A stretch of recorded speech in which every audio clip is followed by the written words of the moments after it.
and welcome back to another episode of the Jagged Edge with bunny ears. This time, I Ah, think. Close enough. This is Ian here along with Chris. hey, now do we have bunny ears, or depending on who you are and what you believe, is this not the smokiest day of the year? We record the shows come on Sundays. We record on Saturdays, so Yep. it is 4:20 right now. Yep. So Welcome. and more to it, and enjoy Chocolate Bunny. Welcome, everybody. Welcome. It has been besides family and friends and all that stuff, I'm sure you guys, had, whether you're visiting or whether you're going elsewhere, I'm sure you're busy enough as is, but, of course, entertainment does not stop either. Plenty of movies. Yeah. Plenty of- Load up the latest Jagged Edge while you're on your trip, and listen to that instead of listening and talking to your family. throw on your headphones and listen to us. We will voluntarily give you an excuse for about an hour to pop your headphones on and just screen out. That's right. Yeah, you're go. gonna have to talk to them all day anyway. So You got your excuse right here. Hey, right at the top of our list, we're going to jump right into the stuff we've been seeing for movies and shows. And we got a leaked teaser trailer here for Disney's The Mandalorian. This is set to come out on 11/12 on the Disney Plus service. And, dude, this has got the Star Wars vibe all over it. yeah, it's funny because, like I just said, we record our shows on Saturdays and put them on Sundays. So actually, this came out, I think, technically a couple hours before our video had actually gone up, but we already recorded. So we missed this last week during Star Wars Celebration. Sometimes it works out for us where something will come across and we catch it. We say, all right, now we can include it. But other times, it's like you said. So And it's one of two that we're going to be talking about here in a minute. But this is a leaked trailer. And from the Star Wars Celebration panel, they didn't even show this on the YouTube. It's up there. It's about an hour long. They don't even show it there either. But this has been up for a week now, and I mean, if you search Mandalorian, it's the first thing that pops up. They had Star Wars, Disney, Lucasfilm, whoever have not taken it down. So I think they're fine to have it up. It is not the best of quality, right, but it is certainly enough to make you drool. Oh yeah. This looks awesome. And again, if you want to find out everything you can about the Mandalorian, like I said, from the panel from last week, they do also have that up. One of the things I was able to catch on that I really loved was that they were showing how they're using as many practical effects as possible. What I really enjoyed about that is I think the moments in this trailer where you actually see some spaceships. Right. And those were models. It's awesome. Not CGI, but actual old school models. I love that. And of course, this time frame for the Mandalorian is just several years after Return of the Jedi. So they really want the old school tricks that were even used when recording that era of Star Wars. They did. I think they were saying it was like 5 years or so after. It's somewhere between 5 to 7. Right. It's shortly after. We've not seen anything cover this time period yet, and for me, this is what I've been looking to find out. Cool. Is what's happened in this world, and I know that the show will mainly take place on the Outer Rim, but still, obviously, if the Emperor falls, that's going to start having effects on everything. So it'll be interesting to see how that goes. We're going to probably have rogue stormtroopers and things that have defected. Because even if you don't know, the Emperor falls, the Empire starts to fall, but it actually doesn't fall for about a year after. You have the Battle of Jakku, which happens. I think it's actually 1 year to the date of when the Emperor dies in canon. That's when things really start to crumble. They try to keep it together for the most part for the first year. So you're going into a time frame where things have really started to. You really have a transition of power, and obviously they're going to get into a lot of that. Right. Hey, it's just really cool to see because I think, now correct me if I'm wrong, have we ever had any, I don't know, maybe besides the territory the books goes into, have we ever had Star Wars material that's gone into this time frame? No, we haven't. And wow. That's why it's so cool. And I don't even think the books, the new canonical books, I don't think have covered. Obviously, the Legends material went into it extensively, but I don't think there's really been much of anything. Maybe some of the comics but that's about it. So yeah, this is going to be pretty fresh, and it all looks really cool. And we're dealing with the Mandalorians. We have not seen, besides Boba Fett, we really and actually the canon changed to Jango Fett. I guess now is not an actual Mandalorian anymore. I recently called it that. I don't know what that's all about. But Mandalorians have been covered heavily in the comics and in the books and in the Clone Wars, obviously. So, well, I guess maybe not so much anymore, so I'm not even really sure to say about that. But we've not seen a lot of this. Well, no, even still, sorry, I'm actually connecting the tissue for the canon in my brain right now. Even though the clones, maybe they weren't based off of Mandalorian anymore, they still did a lot of stuff there. I mean, they showed Darth Maul taking over the planet. That was a thing. Big deal. Obi-Wan Kenobi's love interest was from Mandalore. There's a whole lot of it in the Clone Wars. So, yeah, we're seeing this. Not only that, it's the first live-action show. It's very exciting. It looks very good. Looking forward to seeing this in, unfortunately, 7 months. Ah, that's so painful. It's all right, man. That's all right. The wait for Endgame has been next to nothing. So It's true. We can handle that. And we can take it. So, no, yeah, awesome. It's really cool stuff to stay peeled. And another reason to get Disney Plus. And I know our last show we just outlined a whole bunch of Marvel reasons why, but a whole lot of I mean, I myself am looking forward to the canonical reboot of the Muppets. Yeah. It's still stupid. Why do you have to reboot the Muppet? Continuity. I mean, and that's not us. It's like, that's actually what they've said. They're rebooting the Muppets. Like, oh, Gonzo's canon is just all over the place. It's funny to even say that. Sorry. Okay. No, but yeah. Our last Jagged Edge, we went into so much detail, yet so much we didn't talk about as far as Disney Plus and what it's bringing. So there you go. Check that out. There you go. Second on the list, right on the line with Star Wars, we're going forward with the Clone Wars. We got Season 7 trailer number 2. This one was debuted at the Star Wars Celebration 2019, and it's still full of hype. Yes. Looks awesome. No, they said that this would be out by the end of 2019. They're not saying that anymore, which is a little bit of a shift. Now, I'm not sure when they changed that, but looking for release date information on this, I knew there wasn't an exact date yet, but they're actually not even saying by the end of the year anymore. So hopefully, but yeah, the Season 7 looks so good. Looks good, and this will probably end the Clone Wars for us. And in fact, the panel I know discusses a bit about, again, Darth Maul, who has one appearance in Episode 1 and then is just kind of on the side of things for years after that. A lot about the battle with Darth Maul and Ahsoka. And I believe this will lead right into, I think, moments before Episode 3. It's so amazing. Cool. Very cool. It's nice to still be able to be really excited about some Star Wars stuff. It is.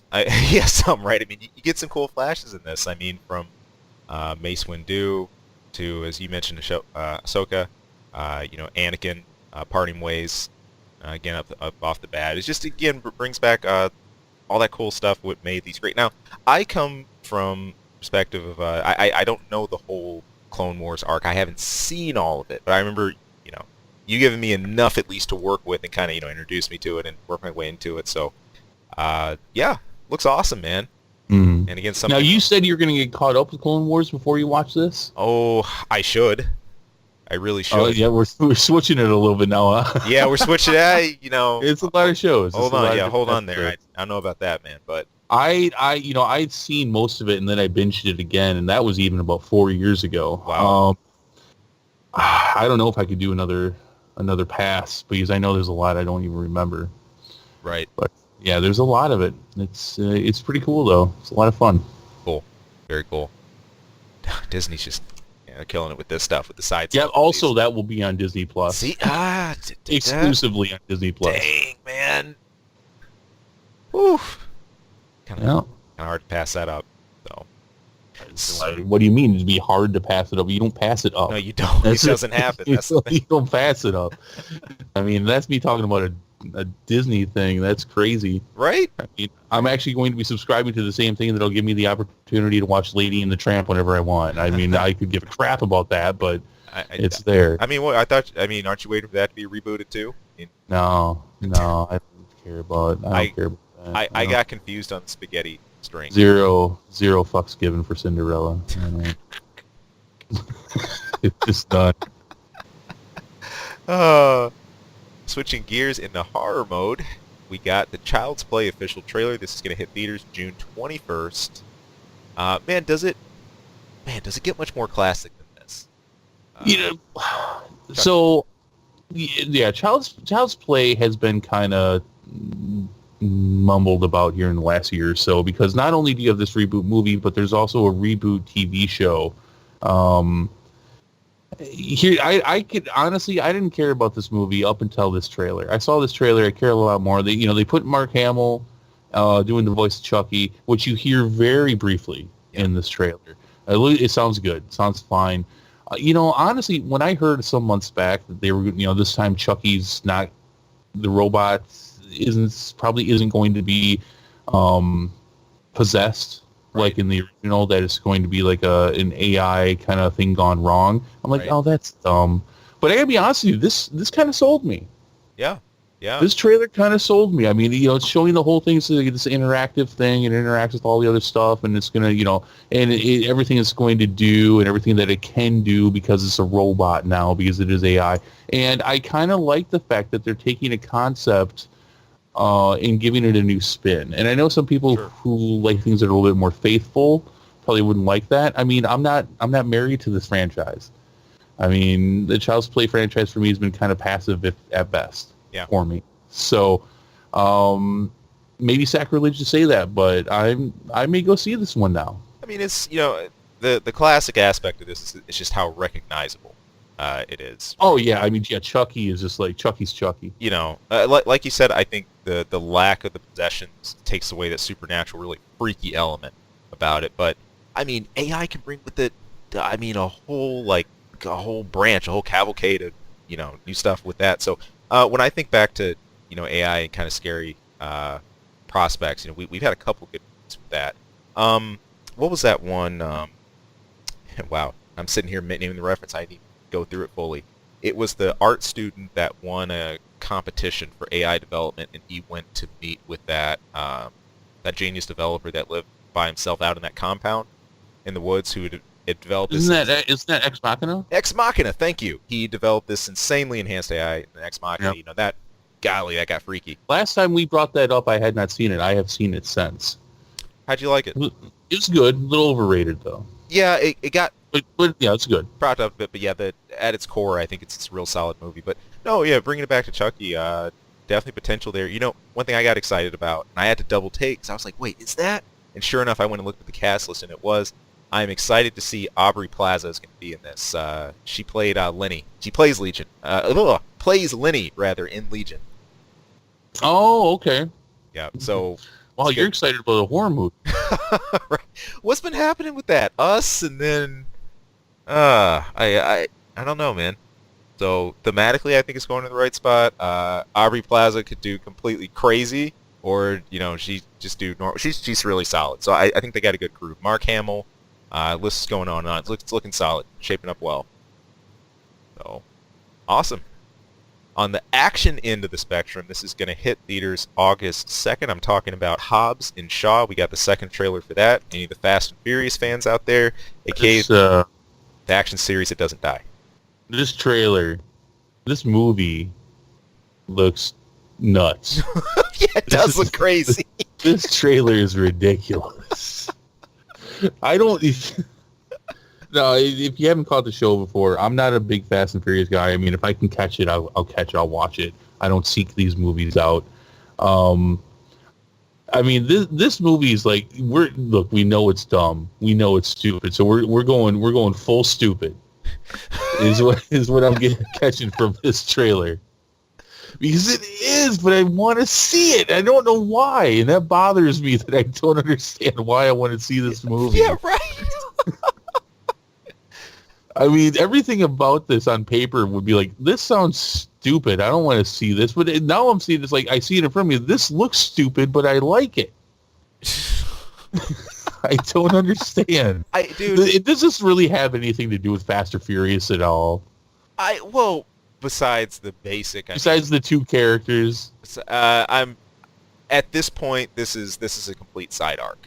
And I mean, you might have another cameo or two or whatever else, but this is really its own thing. You know, I want to say that part of the magnetism about this is just the sheer madness that Dwayne Johnson and Jason Statham can bring to a scene. I mean, Dwayne Johnson already has some just solid, just funny chemistry with stuff regardless. And like the way they do have a chemistry together. I'll give them that, but they work. I think Jason Statham's a little overrated. I kind of always have. But that's not to say that he's not good, but he's not. Some people are just like, oh my God, Jason. It's like, Right.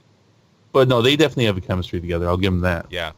I think it's just a combination of all those things. Just the fact that with the, I'm just going to say franchise still, with along the lines of the Fast and Furious franchise, somehow they figured out a way to make this more and more ridiculous every single release. So dumb. And it's gotten to just stupefying levels at this point. But they should have just called this movie Black Superman. Is what they should have called it. I mean, they're even selling that. They are. I mean, look, the coolest thing, look, on top of all that, you got Idris Elba, too. I mean, hey. So another all-star cast here. This is like cereal, okay? Because the fact that kids eat cereal for breakfast is ridiculous. It's horrible. Except for it's like someone actually, it's like Kellogg said, you know what? Let's quit screwing around with this and let's just put a bag of cookies in this box of cereal. Yeah. They gave it here. What do you call it? We're just gonna call it cookies. Just here's your cookies.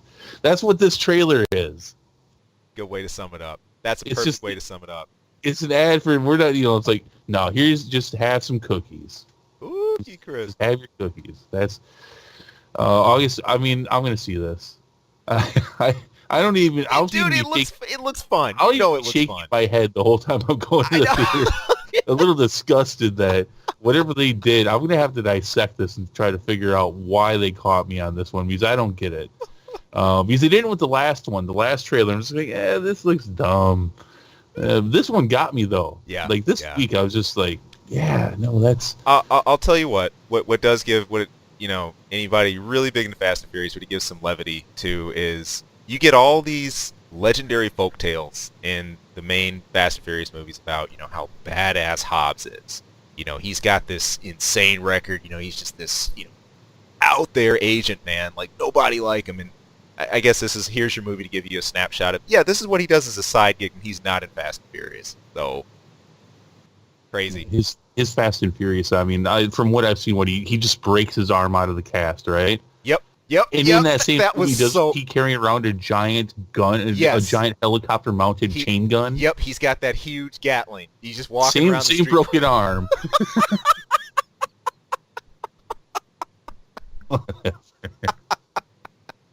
It's all right, man. Don't worry about that. I've been okay with this up until this point because I've paid no money for this stuff. But now I'm gonna pay some money for this, so it better not disappoint. Oh, man. I think for me, probably a lot of other people, I don't know, you tell me, is the fact that, I mean, we know that the same rules don't apply to this as other movies because this is trash, and we know it's trash going in. This is like Triple X 20 years ago. Am I wrong? No, that's kind of why I'm chuckling because like there's the super high octane. Like ridiculousness. Yeah. But, here, I think the other turn of the flavor that's added to this, unlike Triple X, it's not just a quick quirky one-liner here and there, and like all action. It's just because I think you have some stars here that are really beloved, looking at really, quippy, goofy lines, the added humor onto it and stuff. And it's like you said at the beginning when we started talking about this, embracing the insanity of what this is. So I think it does all that. Yeah, I'm just gonna have to decipher why I'm okay with this, but I'm not. I'm not okay with Michael Bay's stuff. See, Figure that out. see. They're getting away with it for some reason. It's calling for a dissertation. Somebody write a paper. Man. All right. And last but not least in our trailer roundup, going into the superhero realm a little bit. We've been talking about this one a lot. That's Dark Phoenix. We got the final trailer for this. This is going to hit theaters. The final Fox X-Men trailer. Finally. This is it. June 7th.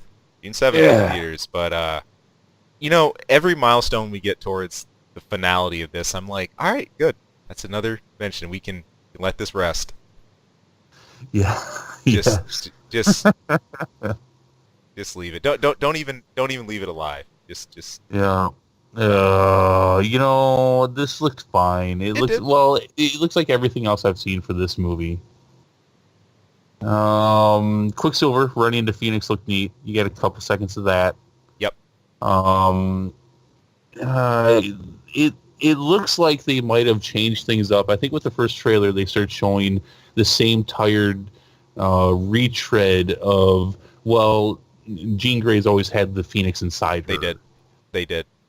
But in this trailer, they actually show some of the space stuff. I was about to comment on that. Yeah. I think they might actually be switching this up to the way it's supposed to be.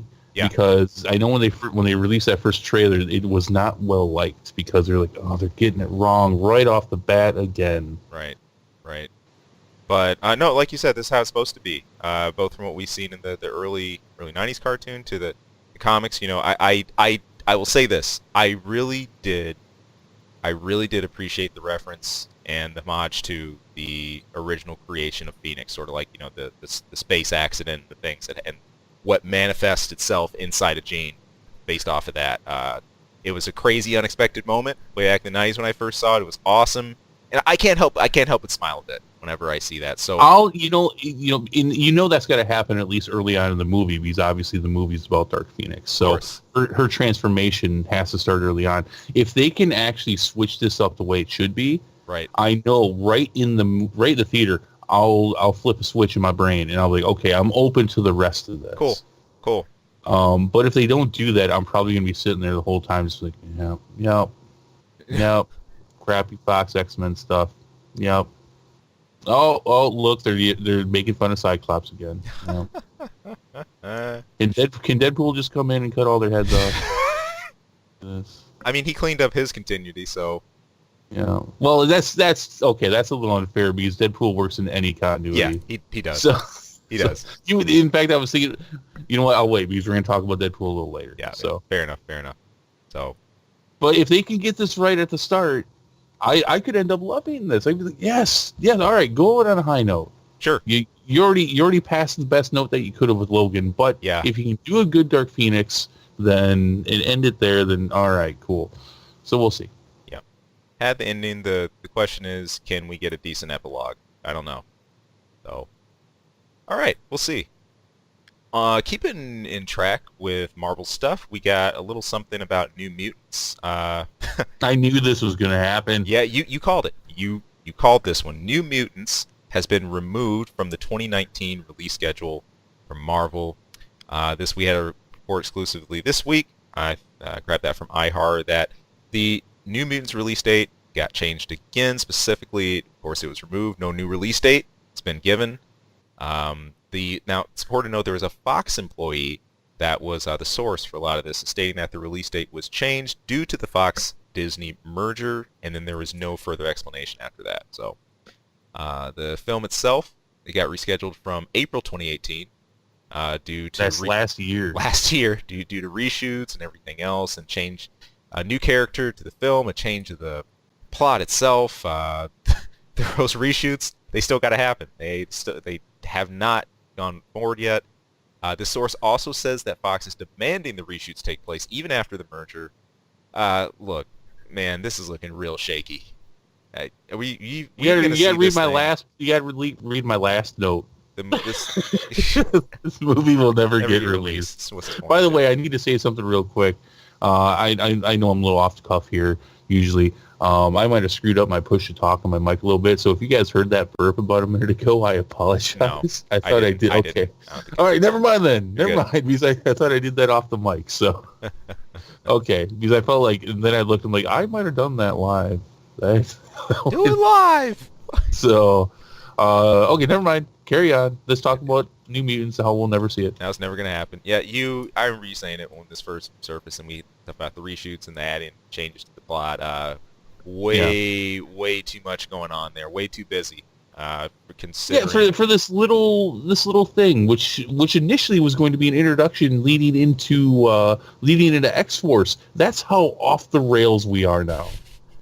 Man. This was supposed to come out after Deadpool 2, but before X-Force.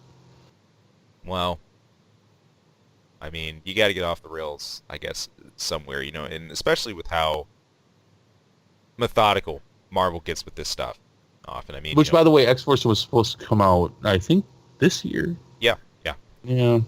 They canned that obviously pretty quickly with the merger, but I would love to. Maybe this will resurface sometime, like the 1994 Fantastic Four movie on YouTube. Have you seen that yet, Ian? Yes. Oh, it's so bad. It's did. So great. It's so great. It's bad. It's so bad. It's great. Hurts so maybe it'll good. surface like that someday. I could definitely see I could definitely see Disney throwing this to a couple interns and just like, look, fix it up, get it to where we can show it, and they'll stream it. Sure. I don't think this will ever get a theatrical release. I mean, yeah, I've been saying that for what I think the better part of a year now. Yeah. It's just, look, just last week they're like, X-Men Dark Phoenix will be the perfect send-off for the Fox X-Men franchise.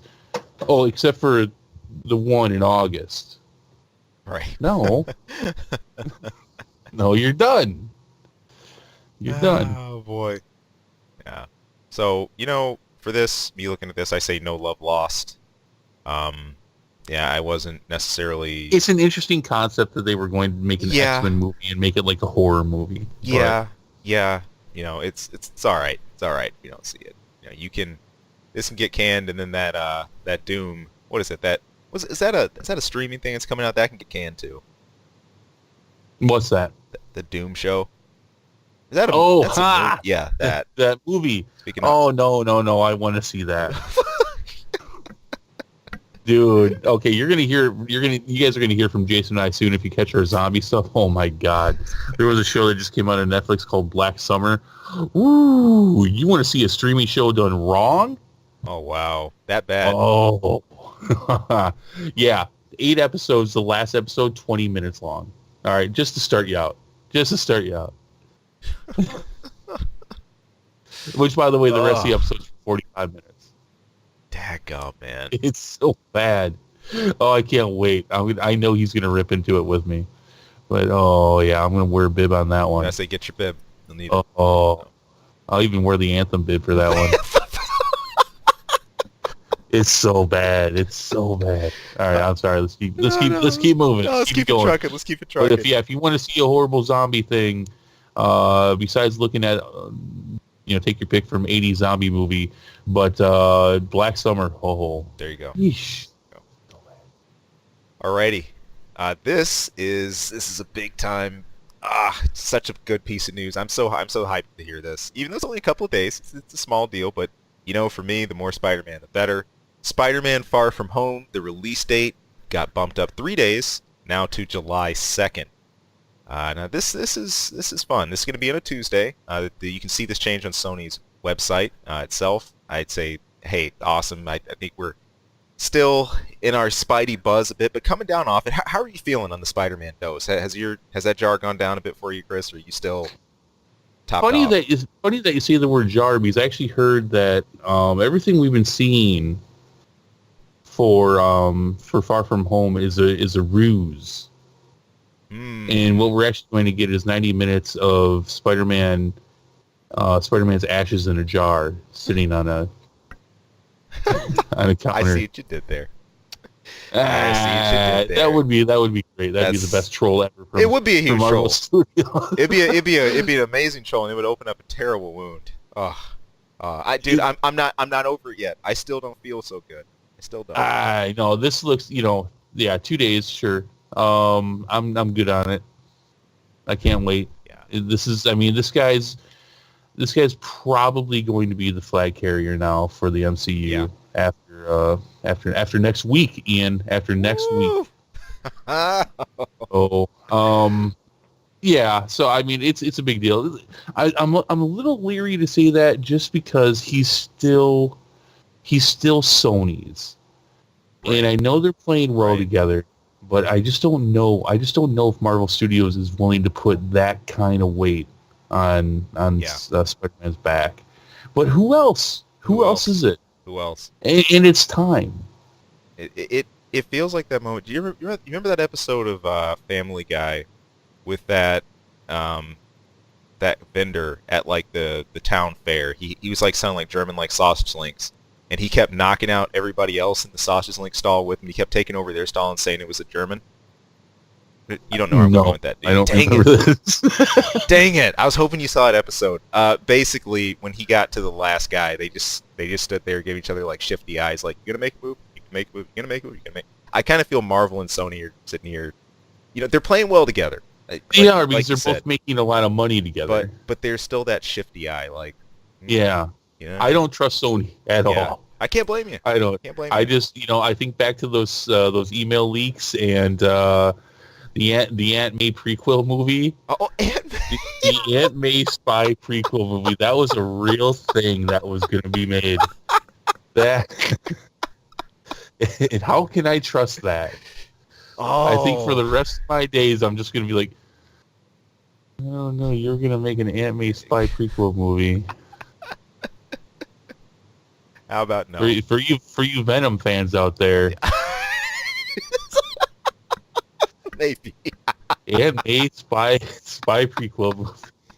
Just let that digest. Let that. Oh my god! I love it. So no, seriously, there's a little part of me though. It's like they were going to really do that. No, they were.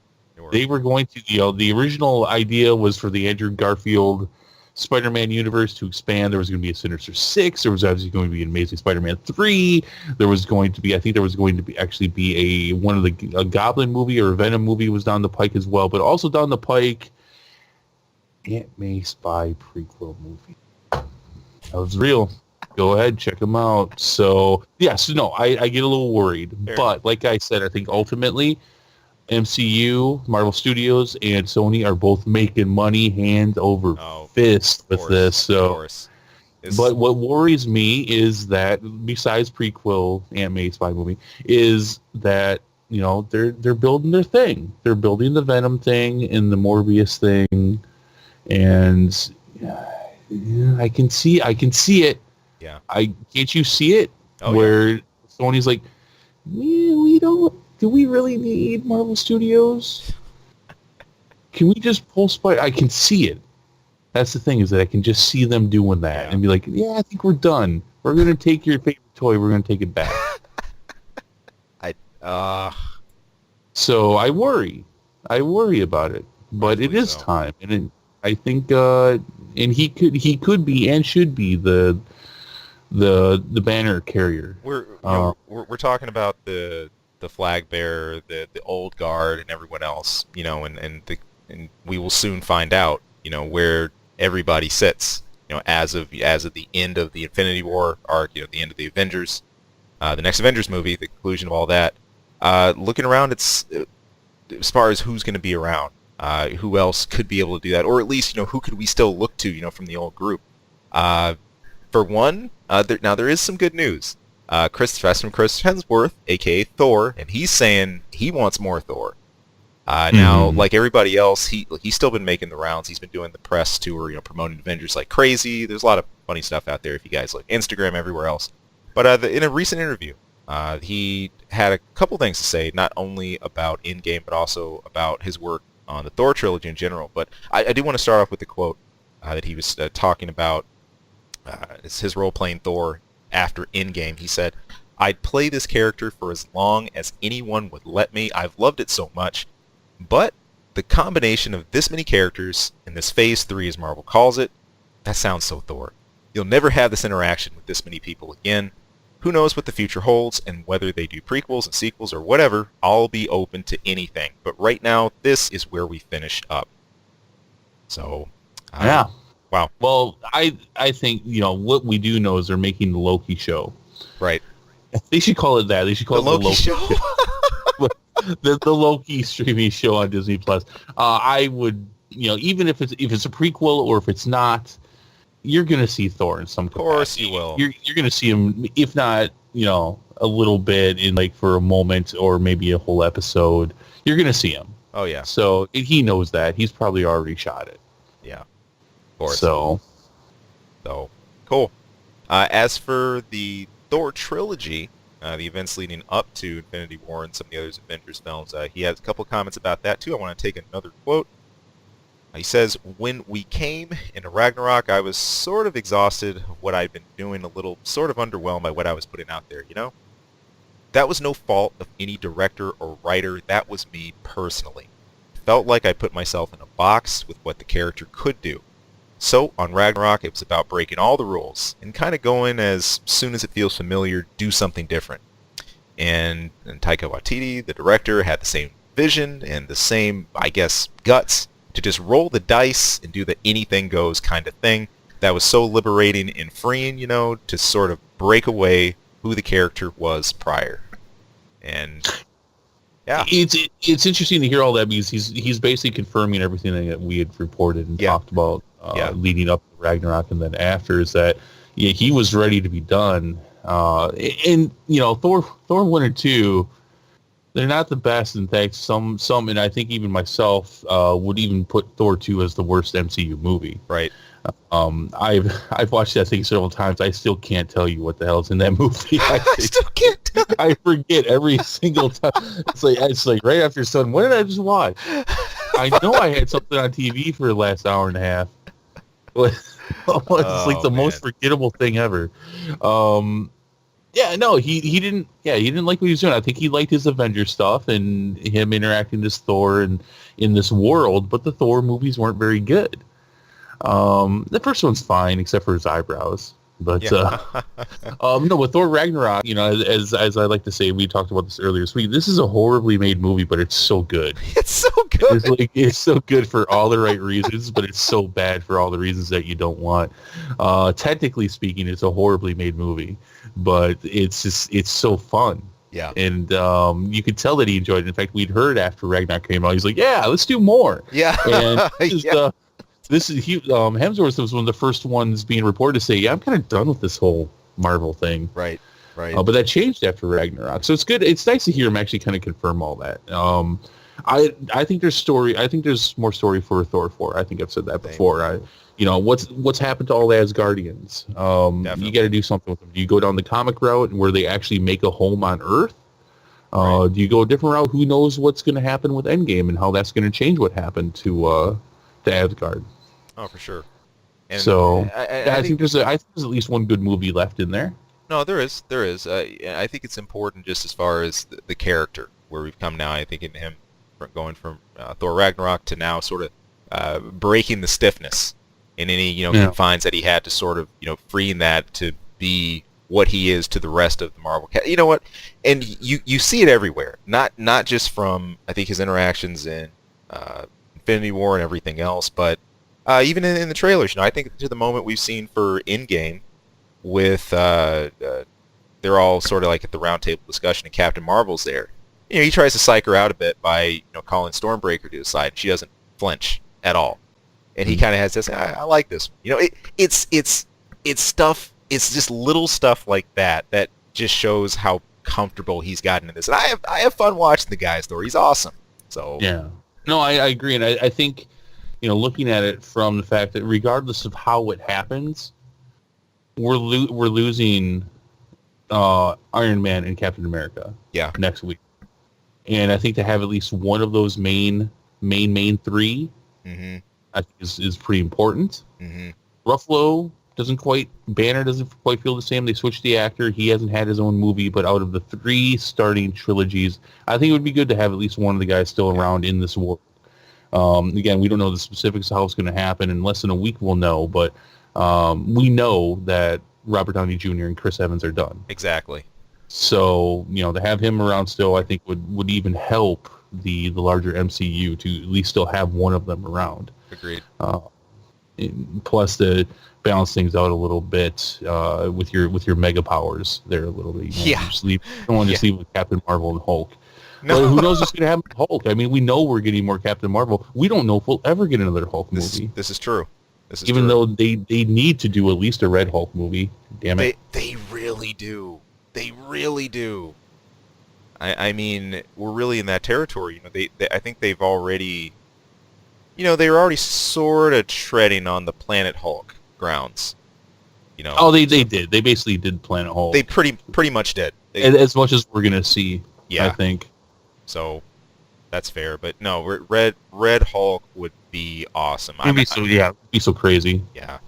Especially where we are at Marvel right now. So, good deal, man. Well, on the other side of the hill, got to take a quick look at Deadpool. Question here is, are Deadpool movies, are they going to stay R-rated after all this merger business is done and over with? Now, Marvel Studios, the head honcho, he's been making press rounds for Endgame, and they asked him about Deadpool, where this stands, what's now that the mergers, where it's at, where are we? And he had this to say. He said, when we were purchased, Bob Iger said to us, if it's not broke, don't fix it. There's no question that Deadpool is working, so why would we change it?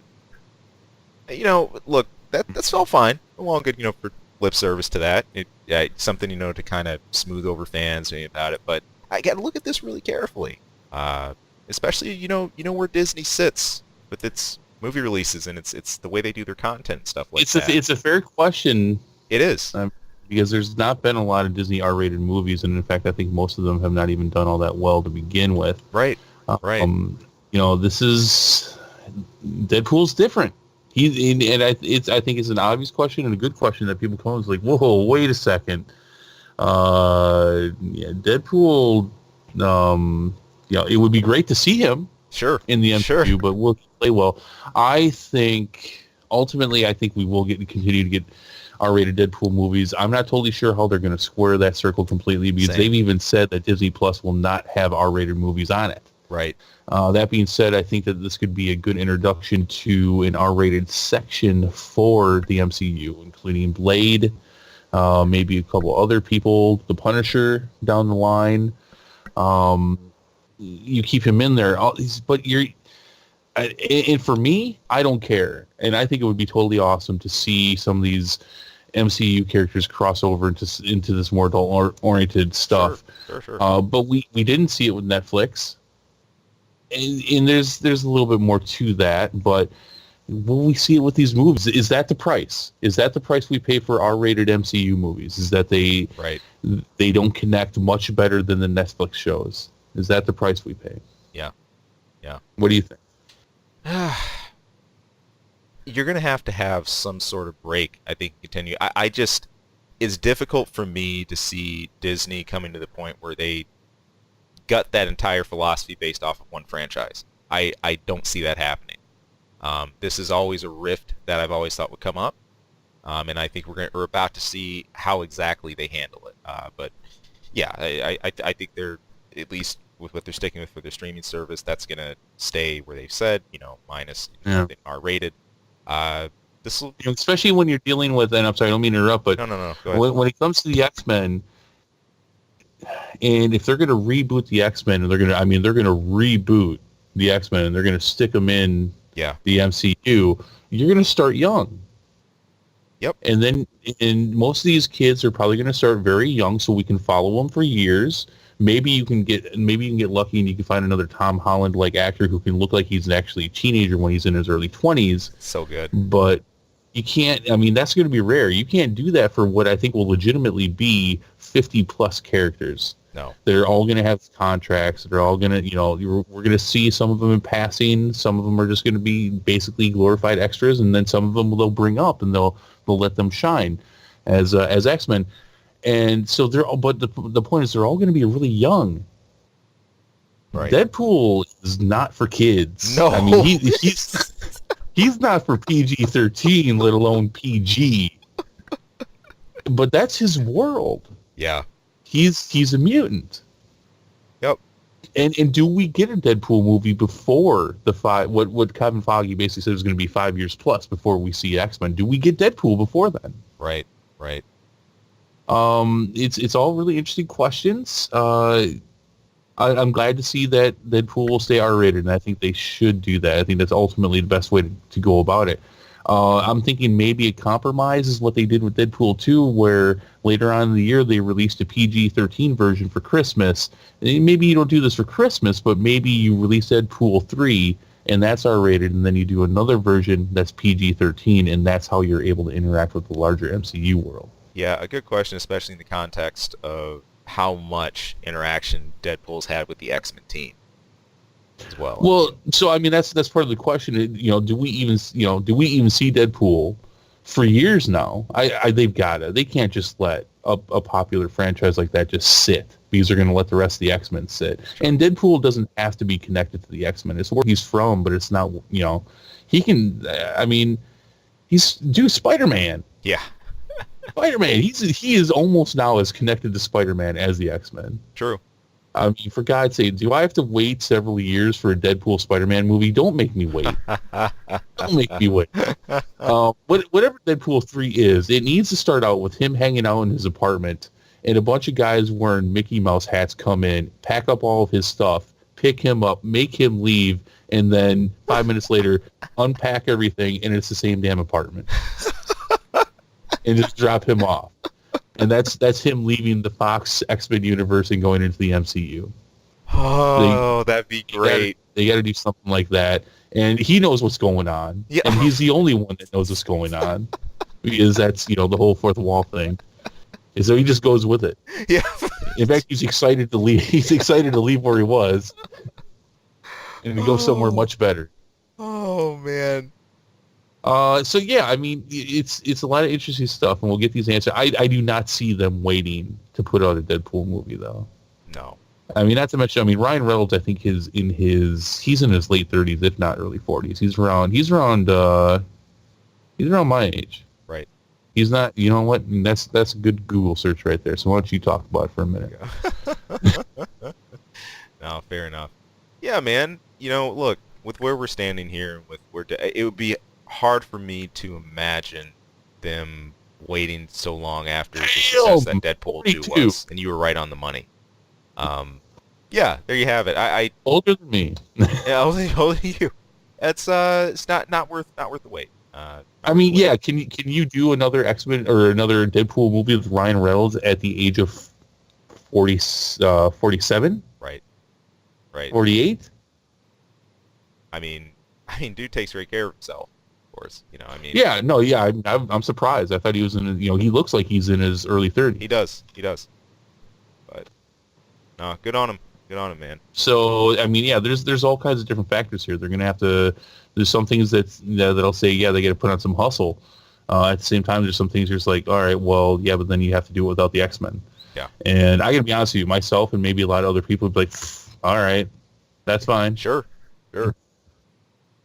I think he's only been interacting with two of them anyways, and one of them's basically made up. That's the thing. That's the thing. Like by no means, I think in any stretch of the imagination can I say the X-Men have just carried Deadpool.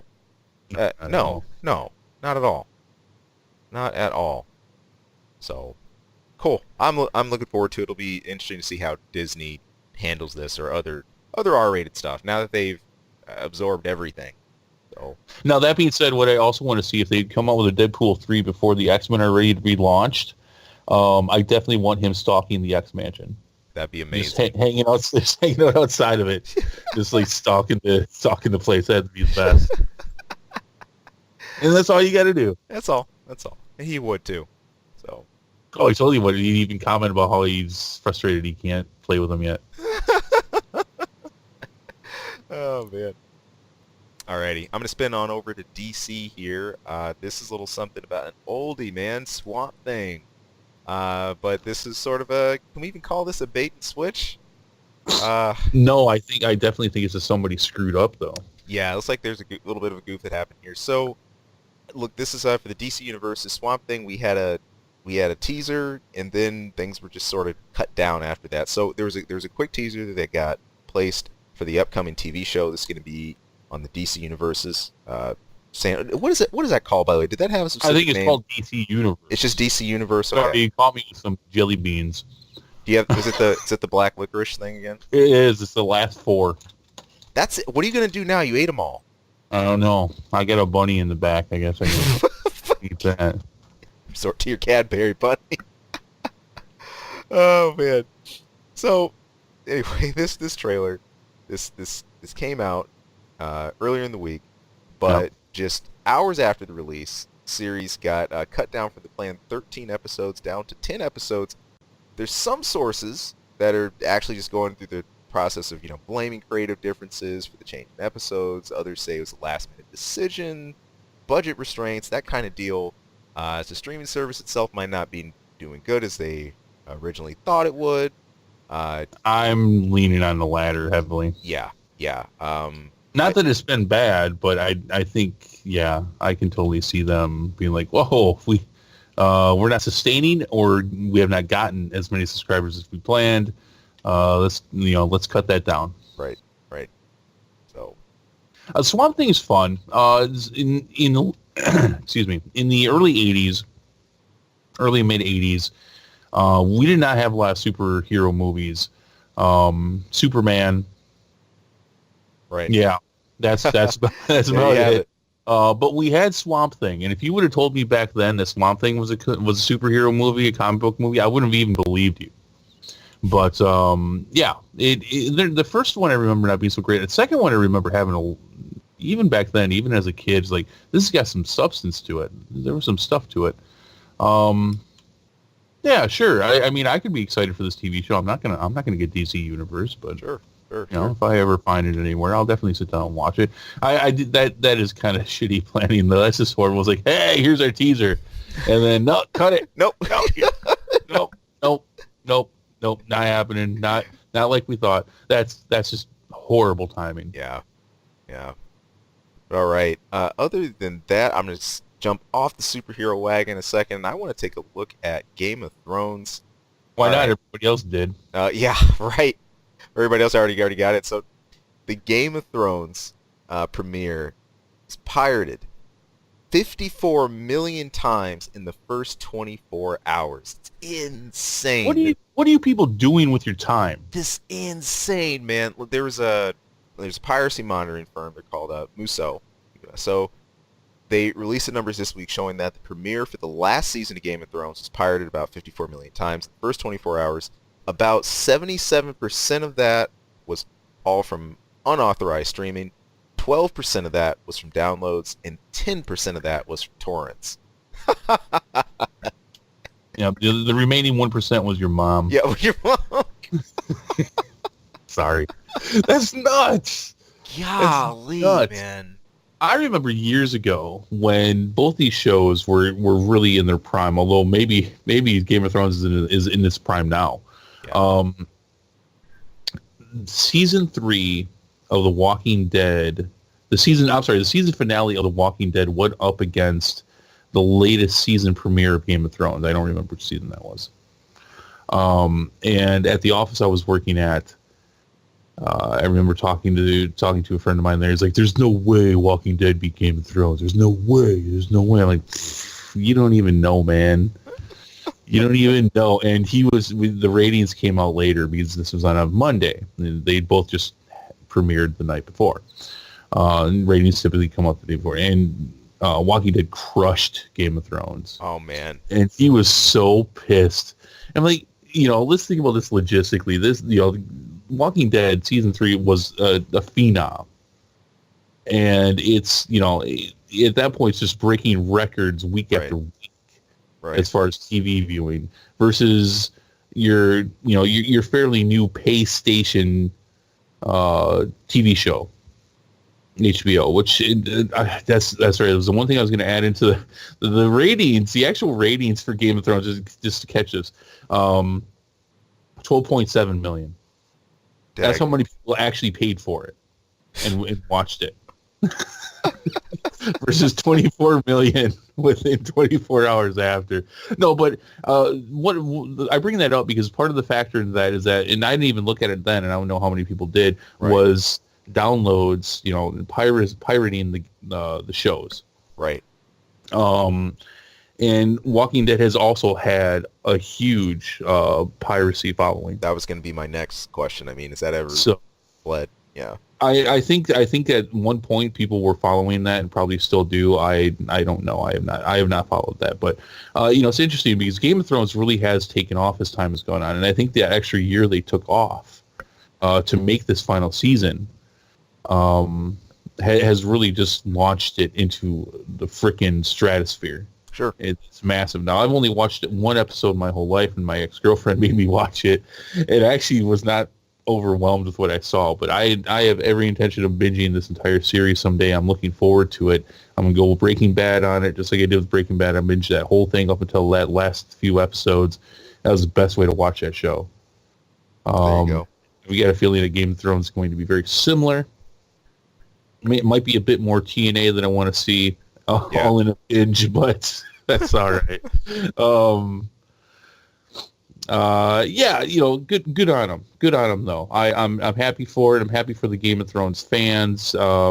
Keep breaking those records. This show has been groundbreaking. It's nice to not just have one, but two shows like that around, dealing with things in a very different, mature way.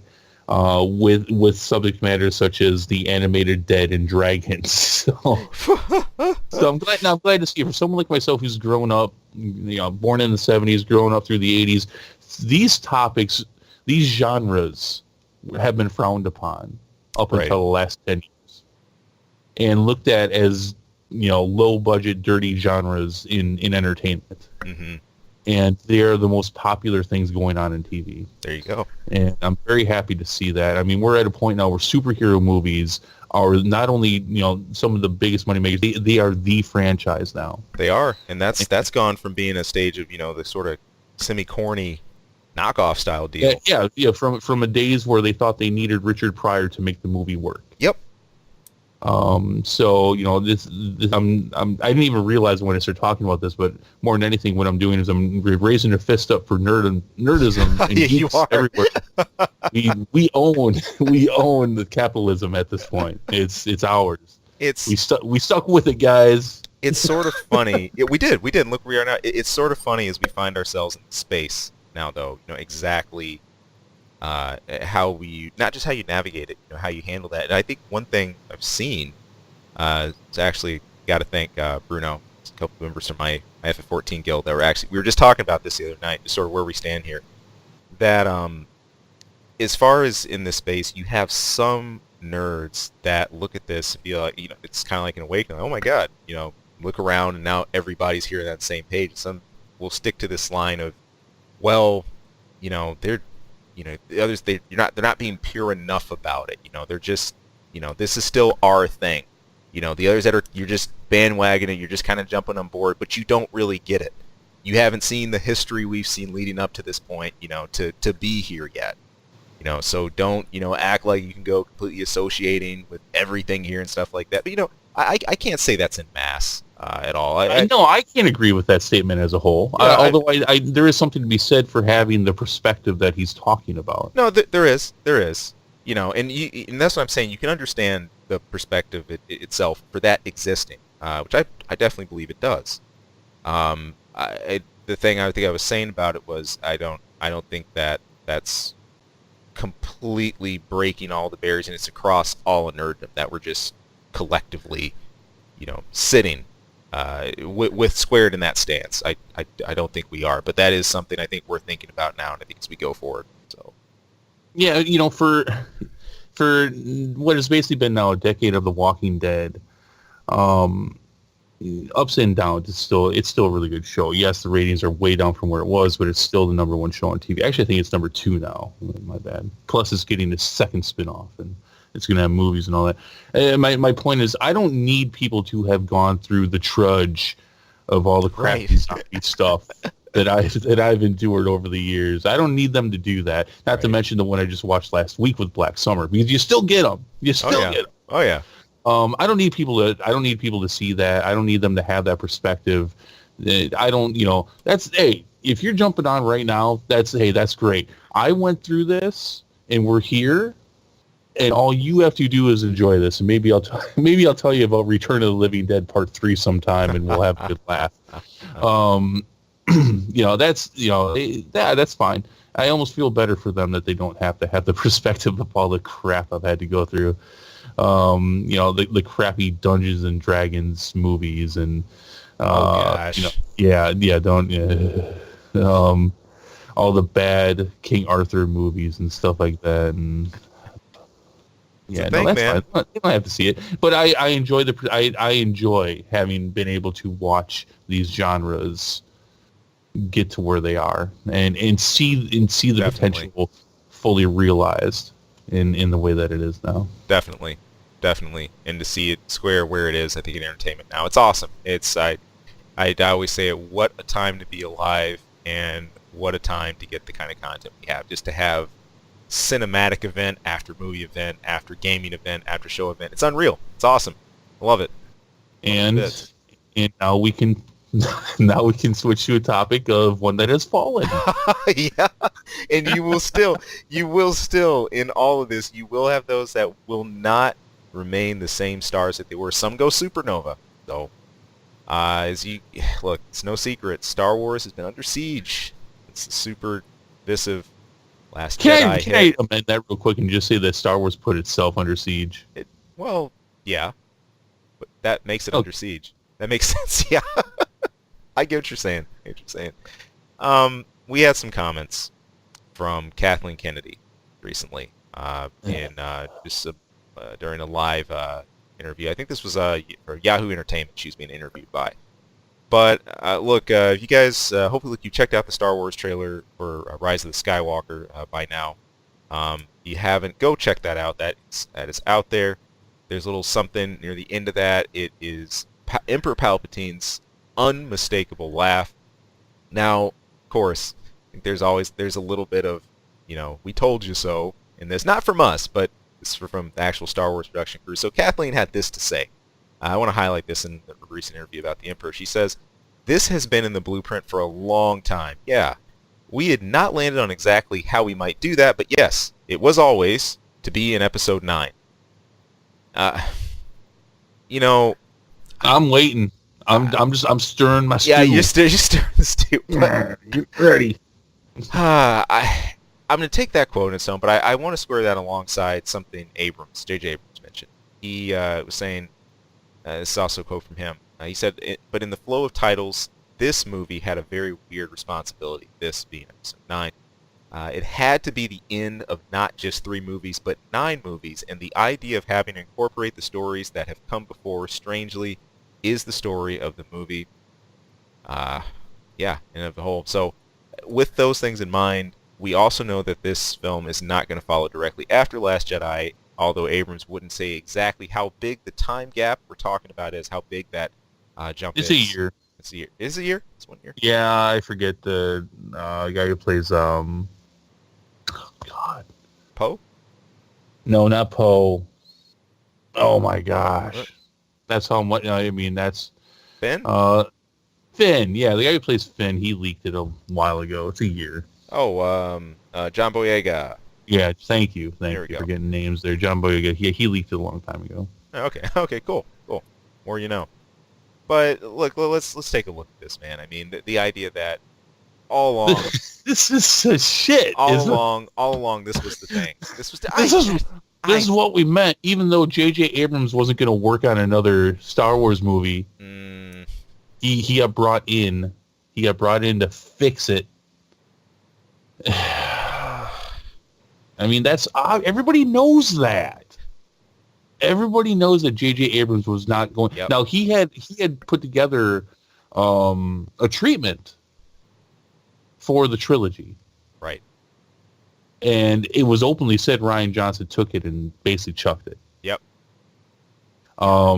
We know this is BS because Luke Skywalker was going to be alive in Episode 9. Right. The original director, I forget his name at the moment because I'm just bad with names at the moment. He's the one, he was doing Jurassic World. I forget his name. But he was the original director and writer. And so we know this. This is fact. So this was not the plan.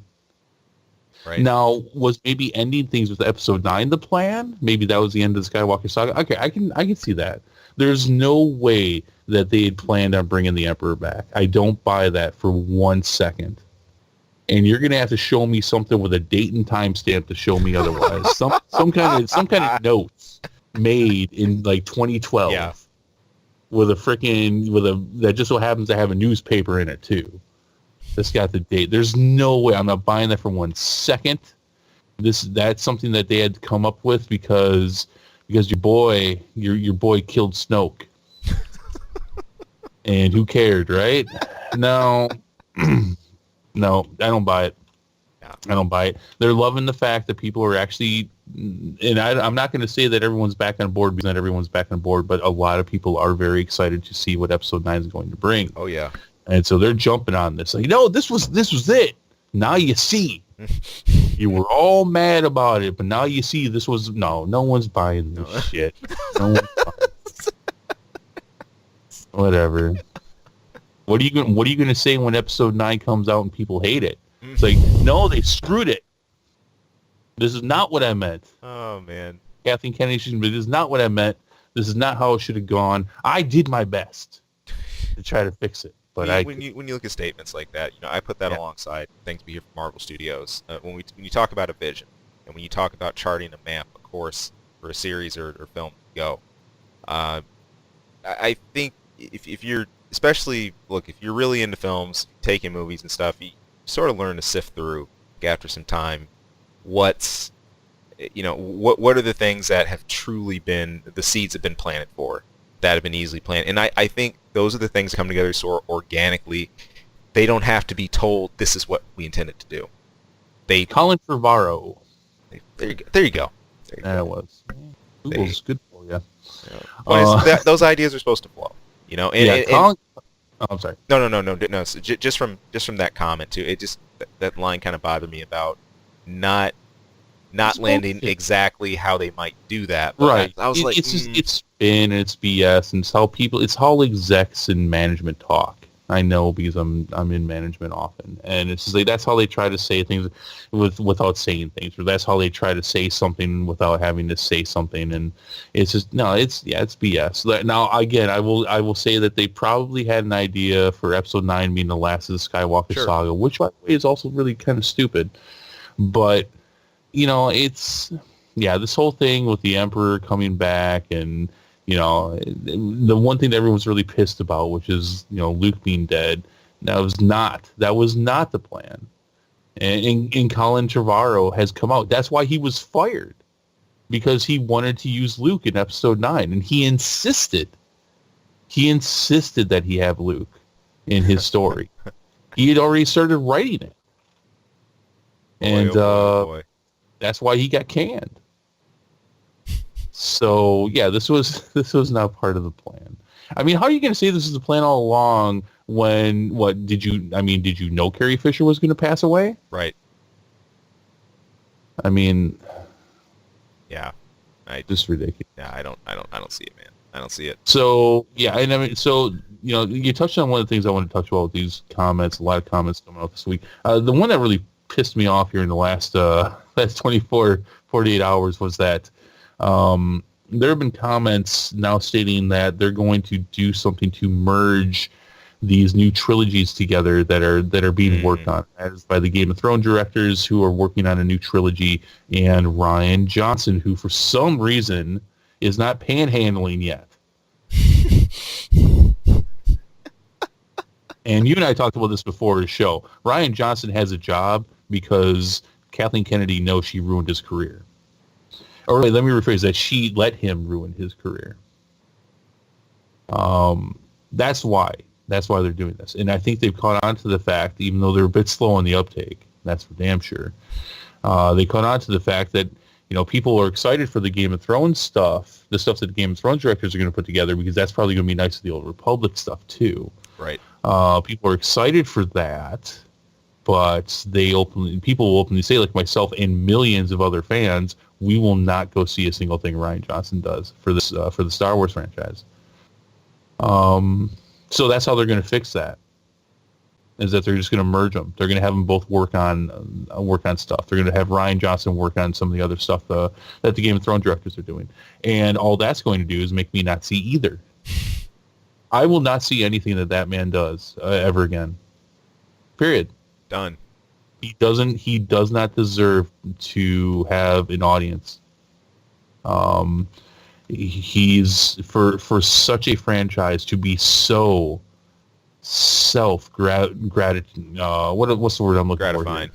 Gratifying. Thank you. So self-gratifying to be so blatantly ignorant. I mean, look, somebody gave you the Star Wars franchise and said, make a movie.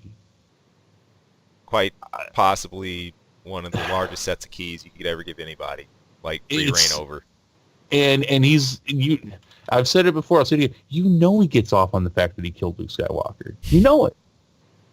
He gets to have that. He gets to have the title. I'm the guy who got to kill Luke Skywalker. Yeah. And fine, take your title. It cost you everything else. It cost you your career. That's how I feel about it. Dadgum. And I wouldn't be saying that if, because I expected Luke Skywalker to pass away in this trilogy. I would not be saying that if they would have not, just what he did to him, what he did to that character. And yes, he's a fictional character, and everyone's like, oh, he's not real. Yes, he's a fictional character. He's just one of the most beloved heroes ever in fiction. Yeah.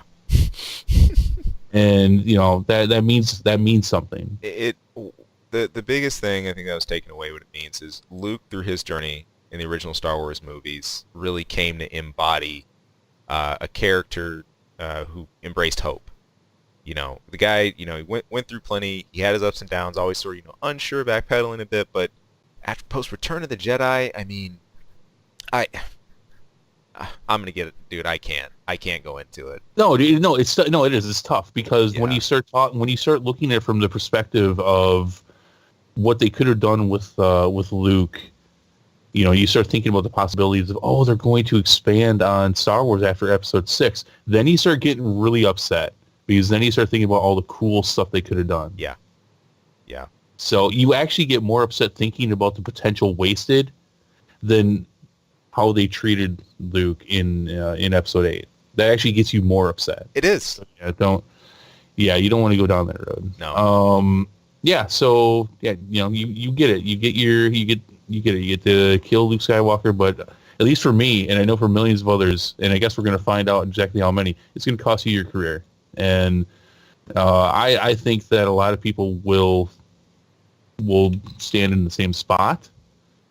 I was hoping to get more Star Wars movies that I can watch, but if they're gonna, if their way of trying to save his career is to mesh him into the other Star Wars stuff, then I just won't watch that either. Right.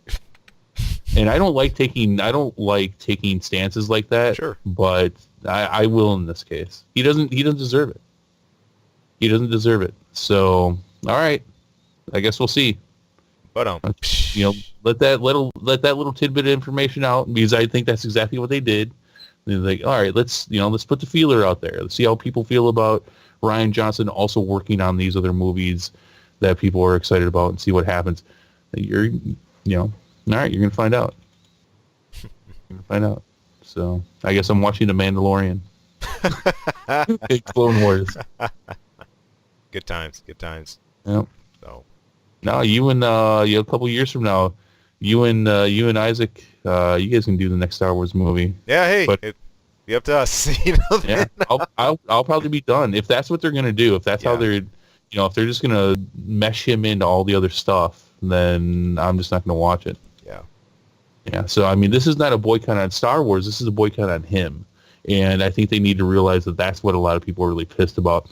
And it wasn't so bad at first, but it's how he's addressed the fans and how he's addressed the subject since The Last Jedi came out. I think that's really important to highlight. Bandwagoning, I think, isn't necessarily I think something to just be taken lightly. Like, jump on this because everybody's outraged, because everybody's mad. No. In fact, look, in any form, like the arts, especially when you're talking about medium we're talking about here, Star Wars and digital visual, you're gonna have your slip ups. Like that stuff happens. Art. If you're looking for perfection in art, I mean, look, that's something that's very, very subjective. But at the end of the day, Exists. right? Look, at the end of the day, if this stuff is handled, I think reasonably and responded to in like a reasonable way. Look, it's not like people are these ogres and just willing to hang you on every point. I wholeheartedly agree with what you're getting at. I really think people would have, I think looked at this differently, framed this a little differently, had the response, I think, not been more along the lines of, you man children trying to lecture us on Right. what this is. Get out of here. We don't owe you anything. It's just like, holy crap. Yeah, it was pretty disgusting. Yeah, it's just the people who supported your franchise from since they were kids up to Well, now. and they got taught that too. It's like, okay, well, let's see how well Solo does. And they, it's funny because the decision making over there is just, it's really peculiar because what they came out of that with was, oh, we shouldn't be releasing a movie every year or two every year like we had planned. We're gonna have that. No, that's look, you drop 3 MCU movies a year on us, and that's fine. This isn't the amount of movies in a certain amount of time that you're doing. It's the quality of what you're doing. That's the problem. And but that's what they still said. And there was multiple times in the last week with all the stuff that came out from Star Wars Celebration where I saw Kathleen Kennedy say, "Well, we have to be real careful about how often we release films." And that not so much about what they were putting together, but what the fans would be ready to accept as far as how much we release. Like, it's like, motherfucker, we'll take a Star Wars movie every month if we could. If you're releasing like episode 4, 5, 6 material, we'll come out and we'll make you $1 billion a month. There you go. But what they came away from it was, oh, we got to tone it down. We got we're putting out too much too fast. I don't understand how they square that circle. I really don't. When they look at their sister franchise here in the land of Disney, and they look at Marvel Studios, and they're just like, yeah, we're they got to go on like a meat grinder, turning out movies left and right, and it's we're about to break some more records. How are you doing over there, Lucasfilm? How you doing? Oh, all right. Well, just look over here. It's ridiculous. It's absolutely ridiculous. But they're still pushing that line. Is that, well, we can't put out too much too soon. No, you can. You can. Just the right stuff. Yep. Sorry. Style it right. No, we went there. I think it was worth going there in that case. So, all right. Awesome. I'm going to take a quick spin over into gaming before we wrap things up here. Just a couple little pieces of news this week. One is something I'm super excited about. All right, you listen to the show, there's no secret. I'm a huge fan of Arc Sys from the work they've done on the BlazBlue series, the Guilty Gear series, and also Dragon Ball FighterZ. It turns out they're up to something. They are, according to an article by Yamatsu Mag, they're teaming up with WayForward to make a new fighter, supposedly called River City Girls. Now, I looked at that and I said, what the heck is this? I got no idea what that's about. I thought it was some crazy far out like anime stuff they pulled or some weird translation. But no, this is actually pretty old. So River City, that game franchise, started back in '86. Good year. It was a sort of like a scrolling, like a beat 'em up. Now, that game got followed by Super Dodgeball. Some of you might remember that a year later. Then the open world beat 'em up, River City Ransom. So that River City Ransom. Never heard of any of these. I had to dig back pretty far with this stuff, but I remember the last one, River City Ransom. But dude, I never touched like Super Dodgeball or River City way back in the day. Like, never even saw that. But yeah, River City Ransom, you can play that on Switch via the consoles, the sub-service they got running. So a number of the River City titles also got launched on the 3DS in recent years. So it's circulating. It's a thing. It's there to sort of make a bit of a presence. But Look, there's no release nailed down for this yet. We don't have too many specifics. We know more info is due out this year. I'm going to be watching this very closely. ArcSys are just one of those who really have not been on any AAA bandwagons. They have not milked any of their franchises that I think that they really could have stayed and just gone crazy on. Like Blaze Blue is a great example, but they just said, no, this is the end. It's going to be the last game. We're done. And it was. And they moved on to other stuff. So I've always respected that about them. I think the stuff they do for 2D is pretty awesome. Of course, they're not without their blemishes, their own faults, but I let their Evo record about their games that have featured Evo speak for itself. If you just look at what's been on the roster, especially in recent years, and what's going to be there this year, too. So we'll see where it goes. Finally, speaking of 2D, we had a look at one of our first gameplay teaser trailers for Streets of Rage 4. Now, as you know, I was lamenting during my trip to PAX East that I missed it somehow. I missed it. Streets of Rage 4 was playable there. I'm still salty about that. Oh, I can tell when I said it. Oh, dude, yeah, I'm still talking about it. I'm like, did you go see this when you were at? And you're like, what? What? I'm like, what? It's still bad. It still stings, man. But sorry, we got our first look, and you know, look, as big of a Streets of Rage fan as I am, I freaking love the series. You know, it's just probably the thing that inspired me to play Final Fight. What really got me into liking beat 'em ups as much as I do. There's some worry signs here. You know, look, we're this late in the game. We still don't have a release date for this. We know it's supposed to be this year. It's still TBA though. We're still only seeing 2 characters. We still only see Axel and Blaze. I would hope by this point we would have had some more of the old roster returning. Some Skate, some Max, some Dr. Zan. I mean, Rue the Kangaroo, for goodness sake, something. Is there really a kangaroo? There was a hidden character in Streets of Rage 3. If you defeated a mid-stage boss just right, and if you didn't take out this kangaroo that was the kangaroo joined your team. Yeah, it was a thing. Nice. It was awesome too. It was like one of those crazy kickboxing kangaroos. It had all kinds of cool moves and stuff. It even wore boxing trunks and had gloves. Nice. It was awesome. I'm totally picturing that's giving me Tekken flashbacks. Yeah. What was it? The Raptor, Alex, and who was the kangaroo? Roger. There you go. Roger and Roger Jr. But yeah, still only seeing 2 characters. I would at least expect Adam to be in at this point. This is just really weird because right now we're officially less characters than Streets of Rage 1 had back on Sega. So I don't know what's the holdup of at least teasing a few of the other characters, if there even are going to be other characters. I would hate it if it's just Axel Blaze. That would stink. I know they made a little note about, hey, still under development. You know, sound and music isn't final. Da da da da da. So many fans have been, myself included, have been expecting Yuzo Koshiro to come back and work with the soundtrack. He worked on all this other Streets of Rage games. No real confirmation on that right now, or really hearing anything specific. The stuff we did here, I don't even know if that's going to be part of the main game, what we heard in the teaser and stuff like that. So, look, you know, it's looking fun. I'm officially worried as a fan. Is it going to stop me from playing this? Absolutely not. I've been dying to play a Streets of Rage game since the Genesis days, and that's the last time I really did was when I beat Streets of Rage 3. So, pretty soon you're going to be able to play that on the Genesis again. I will. I sure will. Love it.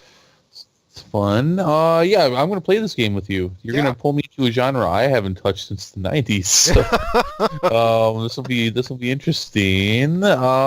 Just give me a release date. I wish these game developers this year would just give us some freaking release dates already. I'm just sitting here with like a handful of mostly AAA titles and a calendar and just ready to put these things together.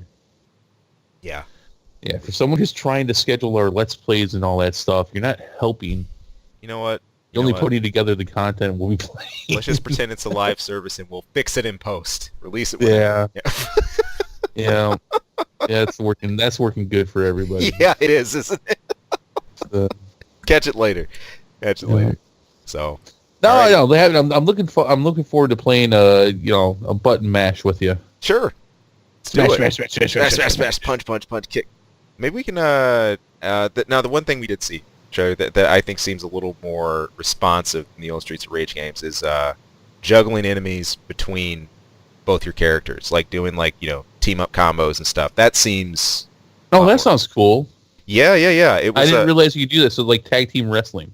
pretty much. It's like you kind of have and again, this trailer is super short. It's only a couple minutes, but there's a couple parts you can see this clearly. Again, this isn't completely new to the series. That's something you could do in the past, just not as smoothly as what it seemed here. Like in the past, a lot of your juggles started when an opponent was grounded. You were in the middle of a combo, then if your teammate came from the other side, started their combo, you could get multiple hits that way. But once you sent your enemy into a launch state, then things really changed. Once they were launched, they tended to just, go through the air. But in this, you had launch states and then knocking them back and forth in midair and crazy stuff like that. So I thought that was pretty sweet. That's going to lead to some cool combos. And they could even expand it. Streets of Rage 3, I think, was the first one to really build on team moves you could do together. Like, you could have your teammate grab you, and then you could, like, do have them do a flip over them, and then you could do a special attack you could only do from that stand. Little, just cool stuff like that. So, don't know if they're going to go that far. I'll save my nerding out for when I actually see the release. So... Well, and we're less than 2 months away from E3 now. So yeah. We should have all our answers then. We should. And it'll all be released within 2 weeks of each other. Just like what I'm dealing with right now. Yeah. With World War Z, Mortal Kombat, and Days Gone. Oh, thank you very much. Thanks a lot. Thank you. Thank you. Plus right. with Avengers in there. Oh yeah, throw that in. Why not, right? Do not go to info yet, because we did have one other thing we are going to talk about. Oh, Naughty Dog had something to say this week. Oh yeah. Go on. All you. Oh, okay. I'll use the wrong terminology. I don't have the notes in front of me. See, I'm screwed. They're done. They're done. They are done shooting all the cinematic captures for the Last of Us 2. Various actors, Naughty Dog themselves, posted it out. In fact, one of the actors even said something along the lines of, "It won't be long now." I love it. Oh, pleasey to give me the sequel to one of the best games ever made. Thank you. And I gotta say, it was so nice to say that about a game in the modern era gaming. There's so many things that are either a sequel or a rehash or some other formula, but Last of Us did such a service to storytelling in gaming that I mean, look, you don't even have to be a fan of survival horror or whatever else. It's just like, if you appreciate art, play this game. If you appreciate sticking a pair of scissors to your stick, then you will appreciate. If you appreciate MacGyver, you'll appreciate this. I'm sorry. Oh man, there we have it. No, it's fantastic game. Looking forward to this. I will never forget. I'll just tell this real quick. I'll never forget when I discovered that The Last of Us 2. You and I, it was early on into our podcast, and you and I had just gotten done after the show talking about The Last of Us, and you had not played it yet. Right. So this goes back a bit. And I think I bought you the game, but you hadn't gotten to it, or you hadn't gotten very far into it at all. Right. And I remember later on that night, because that followed with the usual dozen times of, you got to play it. You got to play it. Yep. You'll thank me when you're done playing it. And later that night was actually the announcement for The Last of Us 2. And I told you that they had just announced it. But what settled in from that point was several months of me not even being able to share that trailer with you, because you had not finished it. and then in fact, the second trailer came out, and that didn't spoil anything. You had even seen that before you saw the announcement trailer. I had. Because I could not, and I would not let you see it. I'm like, you'll ruin it. You have to finish the first game first, so this will completely ruin it. And it totally would have. Right. I mean, obviously, their lives being at stake in the first game is the whole freaking thing. Right. And to know that they both come out alive would wreck that. So that drove me nuts. If I haven't told you that, for months, that drove me nuts that I couldn't talk to about Oh. But man, when it. And the moment you finished it, you told me and said, "Now watch this." Yeah. I gave you the link immediately. Now you can watch this. the when it picked up and just like I just ran with it. I mean everything to the closing scenes and making it to the to the university and Mhm. oh my god, dude, like it tugs at your heartstrings while at the same time. I'm getting myself ready to go through all the fields all over Yeah, again with dude. the playthrough for the first one to go into the second. It's the feels are intense. Like I did not expect that, but you find yourself just so behind Joel, and then you're thrown this curveball like of how to feel about the explanation that he gives for everything at the end. It's just like, oh man, so good, so good. Mhm. So Gonna crush us all over again. yeah, yeah, I think it will. I think it will. I can't wait. Can't wait. I know you can't. And yet I do. And yet you do. Without even knowing the end game, without even knowing what the date it is I that see I'm what you, waiting for, I see what you did. See what you did there. without even knowing, I'm just left alive. How many franchises can I throw in here? Dude, I think Left Alive can be our permanent punching bag. It just deserves it. It does deserve it. Go check it out, people. Left Alive, Left Alive. best game by Square Enix. You like Final Fantasy? Oh man. You'll be left alive. If you like video games, you will hate this one. Oh, there you have it. All right, man. I think that's gonna do it for our gaming roundup. I'm gonna jump on over. It's time for an info minute.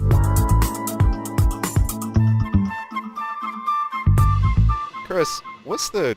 I mean you played WoW stuff long enough. You might know a bit about this. 7 years. What's the weirdest thing you've ever seen somebody get banned for? Or did you ever know anybody that got banned for like weird trading or something like that? Weird training or trading? Trading. Sorry. Trading? Yeah. Oh no, not for trading. I know. I mean, I've known some people that have gotten banned for training. I guess for macroing. Right. Right. Pushing their characters through the secondary skills and such. Yeah, I mean, WoW was known for slamming the ban hammer on that on a few occasions. Right. Yeah, I'd run into it a few times. I know in the past too, people doing like mainly it was usually like for RMT, and stuff like that, or people purposely running dupes, stuff like that. I think one of the first times I encountered trade-related bans were during my days of D2. People would sell. The word dupe, that immediately took me back there too. Oh man, duped HRs, dupe hirings all the way. D2JSP.com. Low rune for free with your order. I don't remember all the name, but it was the best breastplate in the game for the original Diablo. Something of the whale, and everybody had that thing duped. Oh my gosh, it's a thing. But I'll never forget bans like that. Larger service games still go through with bans like that. There's one that I don't play, but it got my attention with this ban specifically. That is EVE Online. But it turns out not all bans get reinvestigated. Most of the time, you get hit by a ban hammer for something you've been suspected of illicit activity. They got enough evidence on you. That's usually enough to can things. But You're done. This one got reopened though. This is so the developer for EVE, that's CCP Games. They are actually coming back and they're investigating their ban of. It turns out this player is actually a real-world politician. This was from EVE, and this they listed a statement on their website just this past, actually as of April 8th. So they said, last week we announced the permanent banning of Brisk Rubal and their ejection from the Council of Stellar Management. I don't know what that is. I don't play EVE, but we also issued 1-year bans to 2 other players involved in this incident and confiscated their associated in-game assets and ISK. Now that is a big deal as far as the way that the asset flows and stuff work than EVE. I mean, EVE is one of the long-running, long-form RPGs. I was just going to say, the most amazing thing you've told me so far is that EVE is still around. I had no idea. Yeah, it's still, dude, it is more than still kicking. Like, 16 years now. Yeah, yeah. I had to look it up. And if they have, I mean, in a a mass scale event or like a war or whatever there, I mean, there's an entrenched economy there, and what players will spend. It's crazy. I mean, there's so much embedded in that. So yeah, having that stuff lost is a big deal. But in any case, he said, following this statement, we've held further discussions with the affected parties. We've also been conducting internal review of evidence available to us, and we'll evaluate our handling of the situation. We intend to issue a follow-up soon. So who is Brisk? Well, Brisk Rubal, he is actually a GOP election official in the U.S. His name is Brian Schoeneman. It's kind of funny. He actually used his experience in politics to get elected into Eve's Council of Stellar Management last year. Now, he got banned a little earlier this month for allegedly sharing proprietary information to conduct illicit trading, or some really dodgy, deals and stuff like that. So now he went back and read it. He's been defending himself. He says, on Reddit, he said, "Hey, look, stuff's baseless. I didn't do it. This is having... I am not a crook." Yep, I'm not a crook. He said this is having an immediate and negative impact on both his in-game and real-world reputations. I'm taking a quick quote from him. He says, "As an attorney and public figure in the U.S., my ethics and rep are regulated by a code of professional responsibility and statutory law, unlike CCP's opaque community team. I will fight these false allegations, restore my reputation, and seek all avenues for recourse available to me for these reckless actions." Row from Eve. Right. So CCP said, "Hey, look, basically, some things I've said. If we're wrong, we'll issue, an apology. But we're going to be moving forward with this thing." So it kind of, made me do a double take at this. First of all, I don't often hear about actual politicians who do specific things in gaming, and I know, especially from doing MMOs and whatnot, with when illicit trading pops up and stuff like that, on one end somewhere. Look, this goes back to the whole dupe thing with Diablo. We started talking about this conversation with. Even if you didn't do it yourself, okay, even you don't even know what a dupe is, something smells funny in that deal. There's something happened on one side of the fence, or one party, or where an item came from, or whatever else. But I guess just the fact of reopening cases like that, I'll see that pop off. Second, an actual politician. I could just be reading this funny. Maybe I'm not entrenched in Eve enough, but he seems a little, I guess, disconnected from the whole gaming side. I mean, it feels like such a canned response. I understand why he would.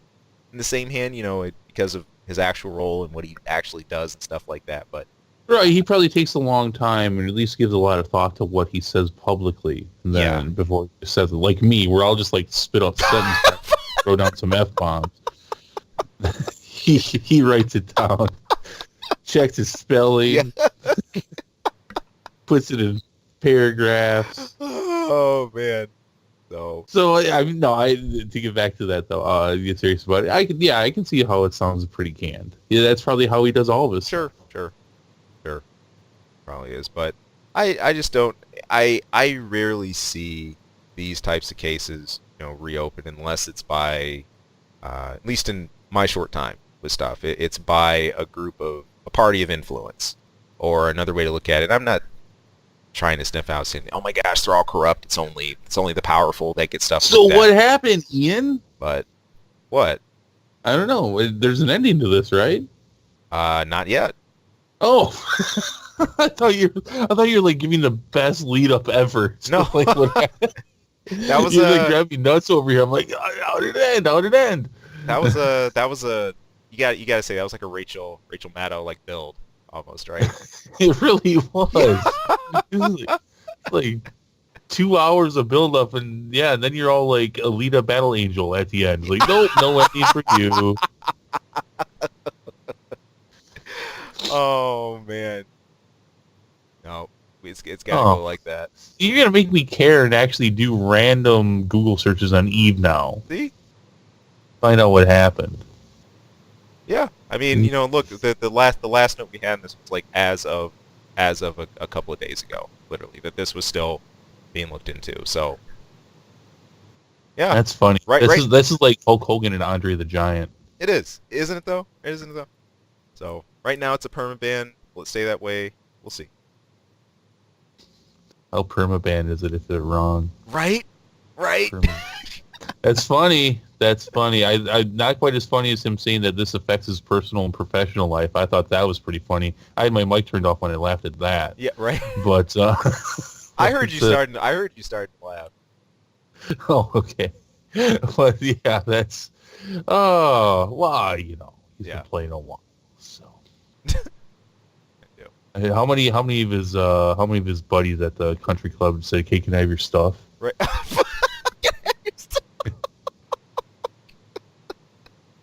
Oh, dude, isn't that always the first question? Hey, that's important stuff. It is, right? Right. Dude, I mean, I ran guilds for years in WoW and Asheron's Call. So hey, props out to any of you who know that one. Props out to you real quick for that. But you know, so many people quit. Many people quit. You know, it happens throughout the years, and you get given stuff, and it's like, hey, this is important stuff. Next month it won't be when the new patch comes out, but this is important stuff right now. So, no, you know, yeah. I never had to ask people for their stuff. They always just gave it to me. Because I was the guild leader. So here. You take it. And occasionally there would be the one guy who's in your guild who's just rich. Gold beyond his needs ever. Yep. And he's like, here, Scrooge McDuck just dumping his whole freaking thing at your lap. And you're like, whoa, all right. Well, that's going in the guild bank. Love it. No, but hey, what about you guys out there?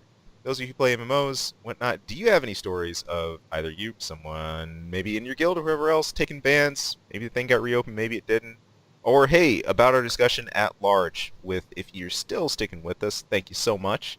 Yeah, talk to us about how much you love and or hate Star Wars, or loved and or hated my comments about Star Wars. Yeah, hey, post up in the comment section below. We would love to hear from you guys. I'll fight with you. I'll fight with you about it. Or we can just we can trash it together.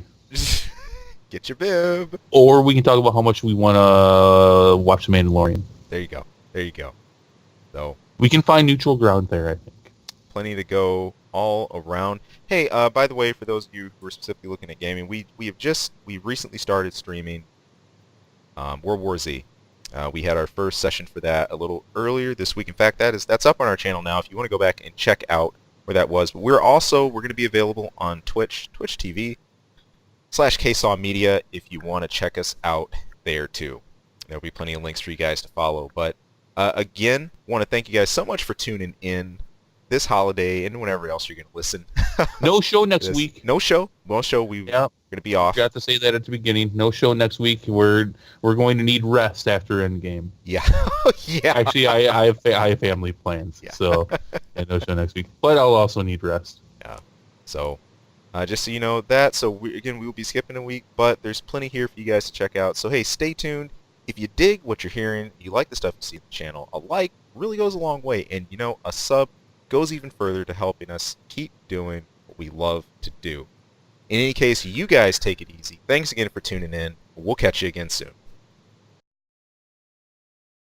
Hey people, thank you for tuning into this episode and taking a listen.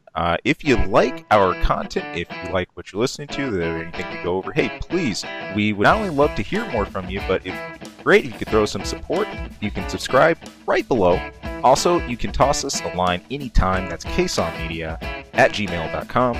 Of course, you can tune in for our channel anytime for movie reviews, game reviews, a lot of random wacky stuff.